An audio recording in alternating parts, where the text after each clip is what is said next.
កោះឬក៏ខ្នោប្រហុកសាច់ជ្រូកបីជាន់ជាមួយនឹងផ្សិតហើយឆាស្ងោររងថ្ងៃអត់ដឹងទៅគូញ៉ាំអីឆ្ងាញ់សោះតោះមកសាកមកមុខនេះមើលធានាថាឆ្ងាញ់ប្លែកមាត់បាយមួយឆ្នាំតែឯងក៏អស់ដែរ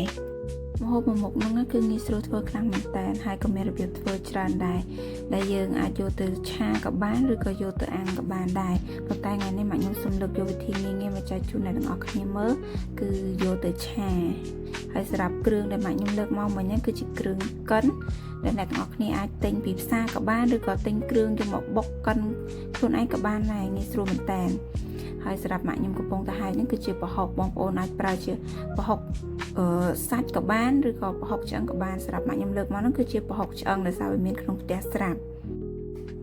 ហើយមួយនេះវិញគឺជាស្លឹកអំពិលម៉ាក់ខ្ញុំគាត់ហាន់ហើយដោយសារតែថ្ងៃមិញហ្នឹងហាន់ទុកឲ្យហើយនៅឃើញតនេក៏ហាន់ទុកឲ្យហើយក៏គាត់រុំថងសិនដើម្បីទុកក្នុងទូទឹកកកអ្នកទាំងអស់គ្នាហាន់ទុកហើយអស់ហើយស្លឹកអំពិលអ្នកទាំងអស់គ្នាអាចប្រើជាកសាំងក៏បានដែរប៉ុន្តែម៉ាក់ខ្ញុំជ្រើសយកធ្វើជាស្លឹកអំពិលវិញហើយមិញគឺជាសាច់ជ្រូកបីជាន់ផ្សិតហើយនឹងអ្វីដែលយើងមិនអាចខ្វះបានគឺម្រះព្រៅតោះចូលមកដល់វិធីធ្វើជាដំបូងយើងត្រូវទុកខ្ទះឲ្យក្តៅល្មមបន្ទាប់មកចាក់ខ្លាញ់ចូលក្នុងបរិមាណសមរម្យដែលយើងធ្វើហ្នឹងបងប្អូនអាចលេខលោកបានថាចង់ដាក់ប៉ុណ្ណាតាមបរិមាណដែលយើងធ្វើគឺអត់ដូចគ្នាទេអ្នកខ្លះគាត់ធ្វើតិចក៏ដាក់តិចអ្នកខ្លះគាត់ធ្វើច្រើនក៏ដាក់ច្រើនតាមហ្នឹងទៅ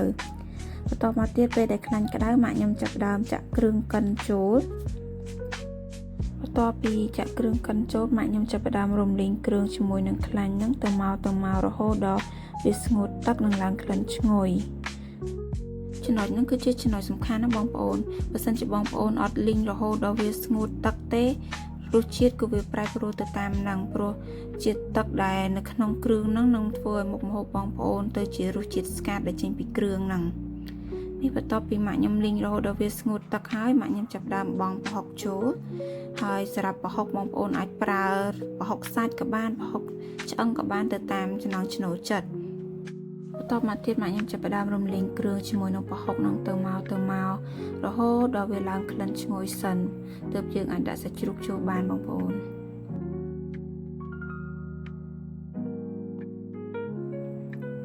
ត្រង់ចំណុចនេះគឺម៉ាក់ខ្ញុំចាប់ផ្ដើមរំលីងគ្រឿងឈ្ងុយហើយគាត់ចាប់ផ្ដើមដាក់សាច់ជ្រូកចូលបន្ទាប់ពីដាក់សាច់ជ្រូកចូលម៉ាក់ខ្ញុំចាប់ផ្ដើមរំលីងសាច់ជ្រូកជាមួយនឹងគ្រឿងយើងហ្នឹងទៅមកឲ្យសព្វសាច់គ្នាឲ្យសាច់ជ្រូកជាមួយនឹងគ្រឿងហ្នឹងចូលជាតិគ្នាបានល្អសិនបងប្អូន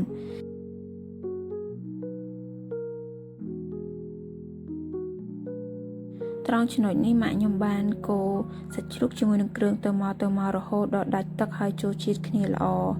ហើយត្រង់ចំណុចនេះម៉ាក់ខ្ញុំបានដាក់គ្រឿងហើយដោយដាក់ស្ករប៊ីចេងហើយសម្រាប់រ៉ូឌីវិញដាក់ក្នុងបរិមាណតិចតួចដោយសារតែយើងបានដាក់ប្រហុកហើយជៀសវាងវាប្រៃជ្រុលបន្ទាប់ពីចូលជាតិគ្នាល្អហើយម៉ាក់ខ្ញុំចាប់ផ្ដើមដាក់ផ្សិតចូលហើយនៅពេលដែលយើងដាក់ផ្សិតហើយចាប់ផ្ដើមច្របល់វាទៅមករហូតដល់ផ្សិតនឹងចូលជាតិគ្នាជាមួយនឹងគ្រឿងហើយនឹងសាច់ជ្រូករបស់យើង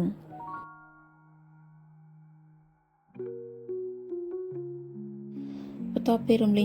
ងមកស្ទុះផ្សិតសាច់ជ្រូកហើយនឹងគ្រឿងរបស់យើងចាប់ផ្ដើមចូលជាតិគ្នាល្អហើយម៉ាក់ខ្ញុំក៏ចាប់ផ្ដើមចាក់គ្រឿងម្ជូរចូលដែលជាស្លឹកអំពិលហាន់ត្រៀមទុកឲ្យស្រេចហ្នឹងហើយត្រង់ចំណុចហ្នឹងដែរបើសិនជាបងប្អូនអត់មានស្លឹកអំពិលទេបងប្អូនអាចប្រើជាកសាំងឬក៏អំពិលទុំក៏បានដែរឆ្ងាញ់ដូចគ្នាបងប្អូនបន្ទាប់ពីម៉ាក់ខ្ញុំចាក់ស្លឹកអំពិលចូលហើយដែរម៉ាក់ខ្ញុំចាប់ផ្ដើមច្របល់វាឲ្យសព្វចូលគ្នាល្អសិនហើយដូចដែលបងប្អូនបានឃើញចឹងក្នុងវីដេអូហ្នឹងខ្នោបរបស់ខ្ញុំគឺវារៀងចេញទឹកពីផ្សិតដោយសារតែខ្ញុំប្រើផ្សិតសពេលដែលខ្ញុំលាងទៅគឺវាជក់ជាតិទឹកពេលដែលឆាទៅគឺវាចាប់ផ្ដើមចេញមកហើយចឹងហើយម៉ាក់ខ្ញុំចាប់ផ្ដើមរំលីងវាទៅមករហូតដល់វាស្ងួតទឹកល្អសិន